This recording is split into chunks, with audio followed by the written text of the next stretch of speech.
everyone, we are back here at OngkoBiggan, and in today's class we will be doing Modifiers Part 3. So Modifiers Part 3 is of course a sequel video of the Modifiers Parts 1 and 2. If you have not watched those videos yet, make sure you do watch them before you start watching this video.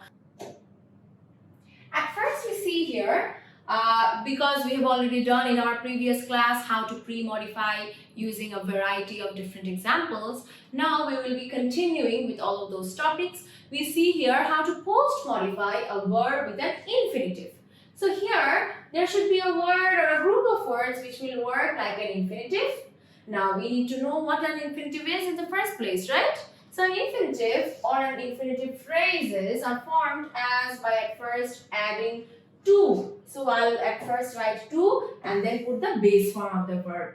Like if I say, I want to go to school.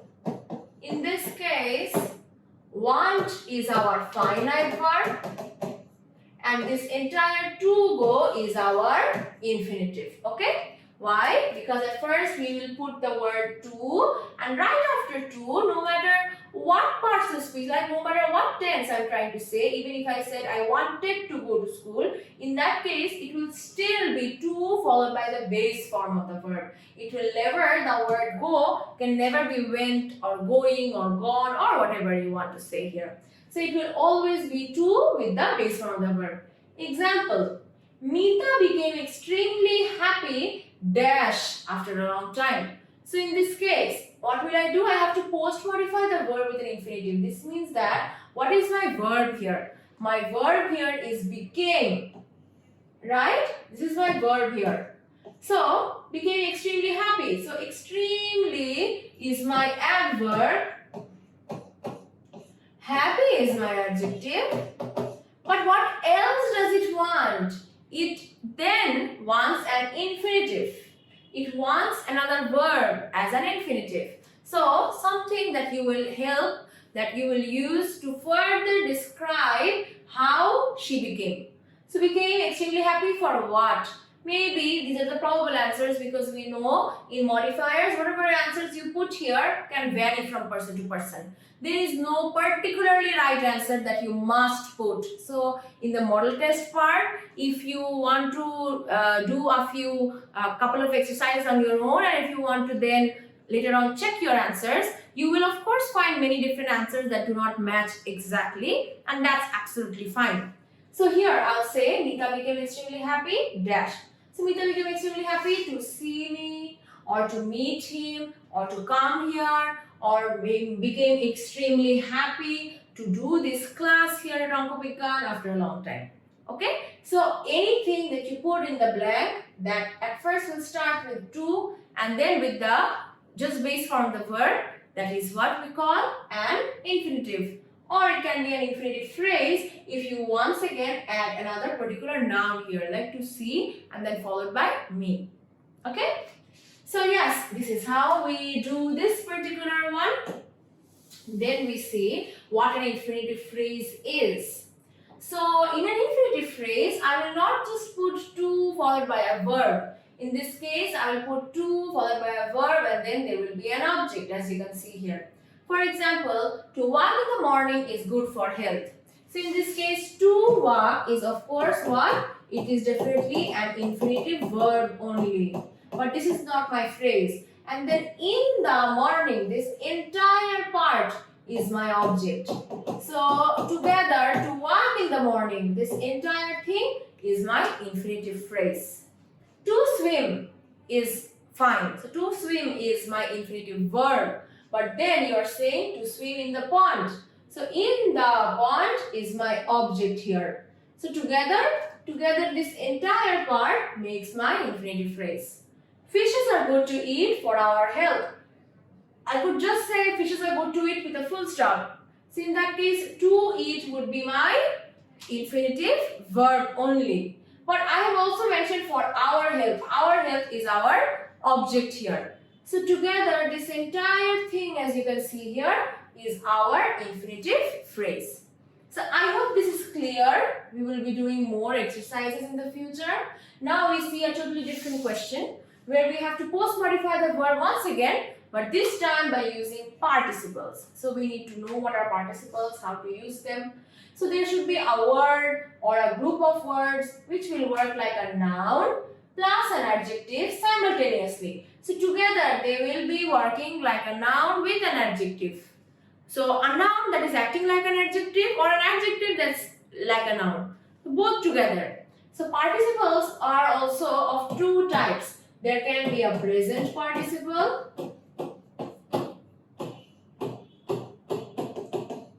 or there can be a past participle.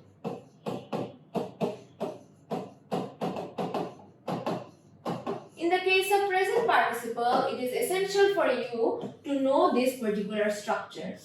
Present participles have verb plus ing. This is the structure.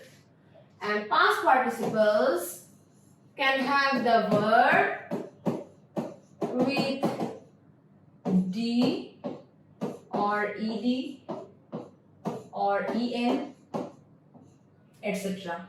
Okay? We have just looked at the formats, but we will be looking many more examples. Like there should be a word or group of words which will work like a noun and adjective together. That word is called a present participle, and present participle has what? It forms taking the ing with the base form of the verb. So there will be a verb then followed by the ing. So you might be thinking verb with ing, this also is another structure of continuous verbs, right? Like if I say I was speaking for a long time, in that case, is the word speaking a participle here? No. You must also make sure that just a verb with ing is not sufficient. The entire word must also take place, or it might also mean like a noun and an adjective, both together. Like dash, Tamalika was shocked. So in this case, Tamalika is the noun, but I don't want you to describe the noun. I want you to describe the verb here because it said post-modify the verb here. So the verb here is was shocked, right? So you are trying to explain how shocked she was, or how has she become that shocked, right? How or why is she so shocked? So you're trying to describe the verb here and not the state of Tamalika, not Tamalika here. You're trying to explain how she is in this case. So what will we say? We have said in this case, seeing the damage of a new car, Tamalika was shocked. So in this case, just the verb with ing is not enough, because I'm trying to explain to you in details of her state, of her way in which her verb is actually taking place, right? So for this reason, I've said seeing the damage of a new car. This entire thing is my phrase in this case. So seeing the damage of her new car, Tamalika was shocked. This is how it works. We see next. So what is a participle in the first place? A participle is a verb form that can be used, number 1, as an adjective, number 2, to create a verb tense, or number 3, to create the passive voice. So we need to know that these are these 3 things. Only if you put a verb with ing, or only if you put a verb with d, ed, en, it's not enough. I need to also make sure that it is performing either one of these 3 activities, as you can see here. So in this case, what do you think it has done? What do you think out of these 3 things? What do you think this has done? Seeing the damage of a new car. This is describing the verb tense, right? So this is actually the second usage. The second usage is being used here, right? To create verb tense. This is the second usage. So there are 2 types of participles. But one is present participle that ends with ing, as we've already seen. Another is past participle that ends with ed, d, t, en or n. I did not mention t there, right? It can also be, I can also use t, en, d or just n. So 5 things that you can put with a verb in order for you to make its past participle. Then participles as adjectives. So in this case, I am explaining in depth of the many different ways this can work. Like if the verb here is to rise, what are these verbs here? All of these verbs are following this particular structure. 2 plus the base form of verb. And we know what are these things? 2 plus the base form of the verb are infinitives. Right? All of these are the infinitives. Okay, so all of these here are the infinitives. So what are you trying to say? From rise, the word rise, I have put ing. So I have cut the E and then I have put ing with it. So from rise it became rising.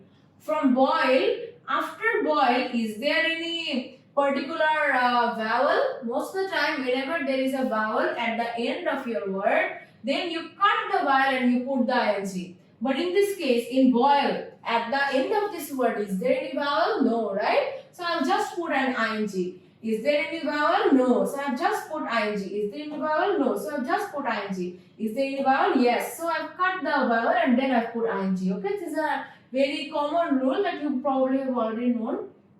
So in this case, if I said the rising sun, of course the word rising is describing my noun. I could have just said the sun.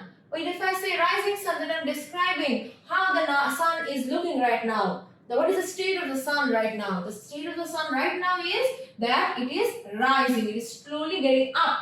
So I have put the rising sun in this case. The boiling water. I could have just said the water. But I've said the boiling water here. Why? Because once again, I'm trying to explain its state. I am not just saying the water. How is the state of the water? It is boiling water, right? So I've used another adjective in this case. The breaking news. Once again, this is another adjective. The cooking ham, once again, another adjective. Now, if I say the rising sun, the rising sun means that the sun has completely risen. So the sun is not slowly rising. No, the sun has completely risen.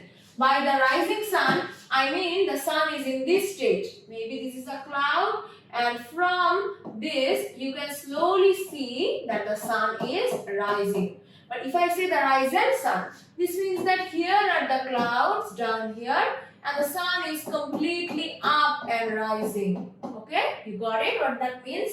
That it's already there. The boiling water means slowly, it is in the process of being boiled. And the boiled water means it has already been boiled. So it is already warm, it has already reached a large temperature of 100 degrees Celsius. The breaking news and the broken news. If I say breaking news, it means that slowly someone is unraveling the news. And broken news means it's already you have disclosed the essential information. The cooking ham versus the cooked ham. The cooking means it's in the process of being cooked, and the cooked ham means it's already cooked, now it's ready to eat. So all of these words in this case are used as adjectives.